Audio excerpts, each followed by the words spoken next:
to the Rob Burgess Show. I am, of course, your host, Rob Burgess. On this, our 221st episode, our guest is Governor Eric Holcomb. Eric Holcomb is the 51st governor of the state of Indiana. Starting in March 2020, I had the opportunity to participate virtually in dozens and dozens of televised press conferences with Governor Holcomb and other state officials. These were mostly centered around the COVID-19 pandemic, but other topics were also discussed. For a complete list, check the show notes. This is actually the second year in a row I have been invited to sit down for a one-on-one interview with Governor Holcomb at the governor's office at the Indiana Statehouse. Last year I did so in my role as editor of the Wabash Plain Dealer. This year, Governor Holcomb was a guest of the Rob Burgess Show. Thank you to Governor Holcomb and his staff, especially Governor's Fellow Abriana Carnes and Press Secretary Erin Murphy for taking the time and for helping to set this up. And now, on to the show.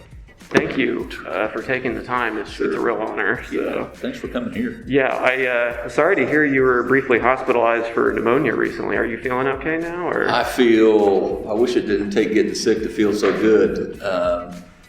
But credit to all the doctors and nurses and assistants and everyone that I came in contact with. And the medicine worked. I was a good patient. I didn't once my wife and actually Dr. Box conspired and got me to see the light to go in and just get checked out. I thought it was the flu. I thought it was just a lingering cough I was lugging around, and it turned out it was more than that. And it ended up being the norovirus in addition to pneumonia. Oh no. And the norovirus is like the common cruise ship. Oh, okay. And I haven't been on a cruise, but I've cruised around a lot of places, right. But I haven't been on a cruise. But it was just those kind of things collided at the same time, and that's what dropped me. But 3 days later and on medication, it turned the ship around, and I feel great now. Okay, yeah. Well, that's great. So like I said, it's been almost a whole year since we've spoken, which is funny to me because we used to talk almost every single weekday. You never call, you never write. I know, right? So, but that was just an amazing amount of access for journalists and readers across the state. For people that were watching, I don't think they realized, but you never asked me what I was going to ask beforehand. You answered everything off the top of your head. I was just very impressed with that. So I think that was kudos to you for doing that. So. I have described it to others because I still get out and about, and I still hear about it. And I mean, you should take credit too. I'm not pandering here, but you should take credit because that was a service from a media perspective. And I think what was so important and was so different than some other states was it was as if Hoosiers went to Oz and the curtain got pulled back and they got to see the Department of Workforce Development or the Department of Health or NDOT or the governor's office, and they got to see that these are just real people. And then they got to hear from reporters from real towns. Right. Not just the capital city press corps. No offense, but it was different. Yeah. And one day when I write the book, it'll be a significant chapter. I'll bet. Yeah, it was amazing. I even got to announce that my child was born on television. So it was incredible. And we're having our fourth child now. I can announce that too. So. Congratulations. Yeah, thank you. Yeah, hopefully we'll be a little more prepared this time as opposed to the surprise delivery. But that's fantastic. Thank you. Yeah. But before Christmas or right in April, actually. Oh, okay. So, yeah, we got a few months to prepare. So I'm trying to get my head around it. Congratulations to you. Thank you. But I wanted to ask about some trips you've been taking internationally. I wanted to know a little bit more about your trip to Taiwan in August. I know that's been a source of rising tensions between China and the U.S., and our supply of semiconductors comes from there. And then I also know that around that same time, the CHIPS Act had also went into effect, and our own Senator Young obviously has been very involved in that. Yep. What did you hear? What did you see there? Why was that trip important to you? Well, you're not part of the solution if you don't show up. And I always say if you're not at the table, you're probably on the menu.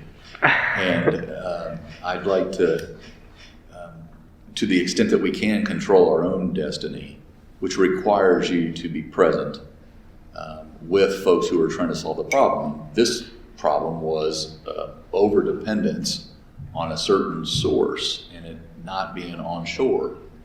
This is after discussions with various sectors in the economy, auto included, defense, and so we were in contact with multiple parts of that sector, and whether it be suppliers or manufacturers or packagers or testers, or we wanted to make sure that we could build this ecosystem if we got in, understanding that hundreds of billions of dollars would be seeking a home, whether it be Skywater or Intel or you fill in the blank, NVIDIA, or you name it, they're seeking places to grow. And for our state to have Purdue University, Notre Dame, Indiana University, Holcomb, Ivy Tech, Vincennes University, some of the high schools that are really leaning into STEM and really harnessing those talents at an early age, it was, it would have been malpractice for me not to show up to try to partner with the people who are trying to solve this issue globally. So I won't, but I could go to Seoul or Taipei every other month and it would not be wasted time for us or them. Right. Now, having said that, if you look at the way we're building this ecosystem, whether it be MediaTek or the four semiconductor related businesses that we announced down at Westgate, at Crane, or Skywater, there's a reason why Secretary of Commerce Gina Raimondo and Secretary of State Tony Blinken came to Indiana. It was because we're snapping these pieces of this puzzle together like few other states or countries in the world are. And so when you look out at our economic security and our national security, and you go, whether it's out of patriotic duty or pure economic greed or gain, we're a place where a company can grow and ease the burden of supply chain pain and turn that into their and our gain. And so extremely important that we got in the game. There were other states, you just kind of there were other states like Arizona, like California for sure, Silicon Valley, Arizona, very aggressive. And I applaud them for being so. And New York, where there's a foundry that's been there for years. Having you mentioned Senator Young, alongside with Senator Schumer, this bipartisan effort. Schumer representing New York, huge advantage because they've got a foundry. We wanted to make sure that the Midwest wasn't flyover country, and that when you look at the engineering schools that are all within a stone's throw of one another, Michigan State, Ohio State, Purdue, Notre Dame, all of ours, Rose-Hulman.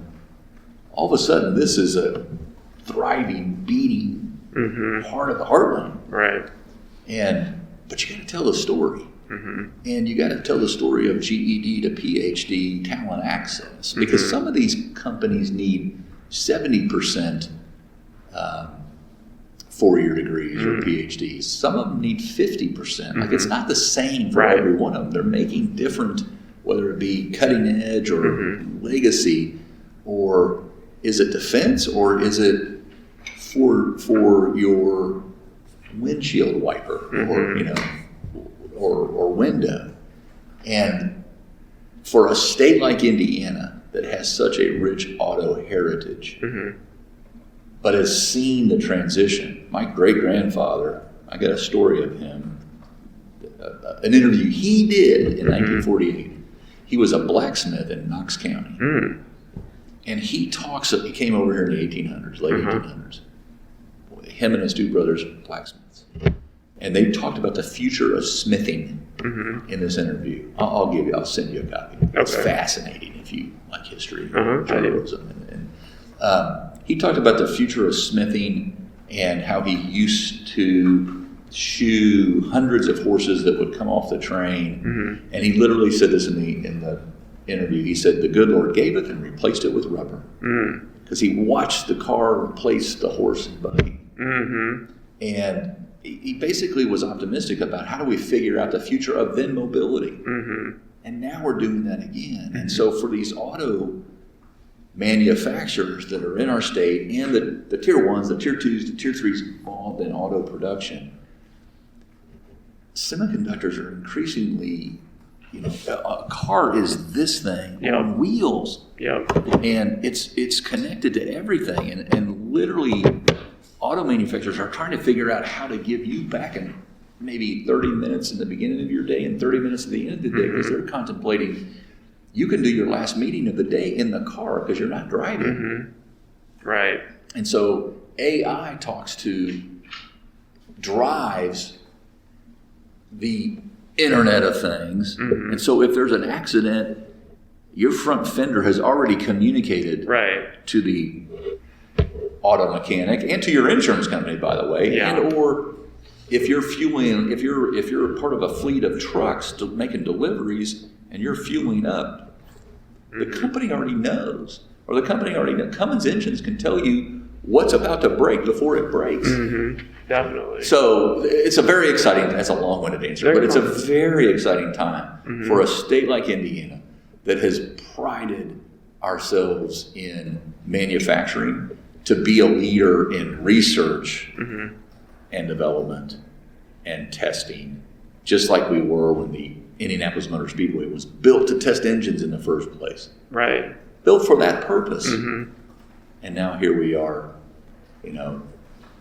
more than 100 years later, answering the same question, which is pretty cool. Yeah, definitely. Also in November, you addressed COP27 in Egypt. I thought that was pretty significant because, as you noted, you were the first Indiana governor to participate in that. And you were the only Midwestern governor of any party, Republican or Democrat, to participate. Why was that important to you, and what did you learn while you were there? It originated from an invitation from the UK ambassador when we had a conversation, in fact, rewind the tape, just as COVID was starting to rear its ugly head. And we just had a conversation like this, very free-flowing conversation about all the innovations that were occurring in a state like Indiana, this Midwestern, bucolic manufacturing hub.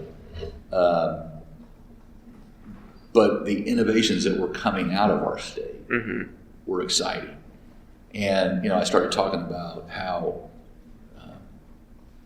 we've got folks looking at hydrogen. We've got folks looking at nuclear. We've got Duke and Purdue working on small modular reactors that could play a role. And this was before the federal government just recently said, fusion, replacing fission, could be an alternative as well down the road. And we've got steel manufacturers who are investing hundreds of millions of dollars in this effort, or concrete cement manufacturers.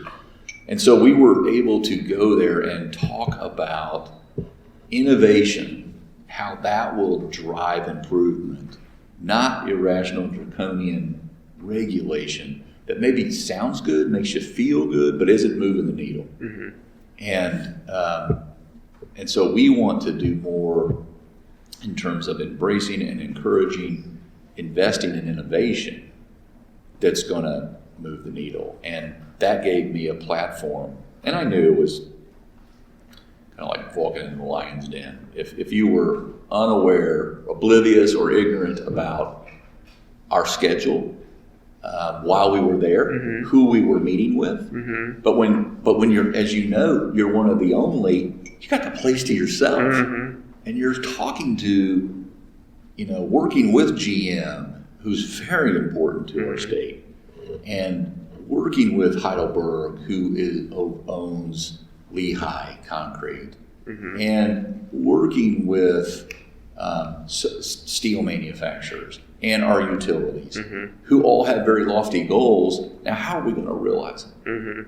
And how are we going to continue to provide reliable, affordable, sustainable energy? And it'll be through a mix of things, not just one. It's not either or, but certainly companies that want renewable, clean energy sources are having more options here. And that's a good thing. Last question. Sorry. Jeez. All right. I could ask you. I talk a lot. We're gonna talk again though. So Good. Well, I'll save the rest of these for another time. Yeah. But the final question I always ask on my podcast is, what music have you been listening to lately? That's great. Depends on my mood. My friends that I grew up with will not believe me when I say this, but Andrea Bocelli is who I've been obsessed with as of late. But that doesn't mean... Didn't they just play? They did. Indianapolis? Did you go? Life experience. Oh, really? Cool. Yeah. Awesome. Yeah. Highly recommend it wherever the family go. But that doesn't mean, just because I have Bocelli doesn't mean I don't listen to, on occasion. I love music, and I love a diverse supply of music. So anything from Dwight Yoakam to Pearl Jam to Robert Cray is one of my favorites. Oh, nice. Yeah. Cool. Well, great. Thank you so much, Governor. You're I very hope we can talk again. I got more questions. I love it. Excellent.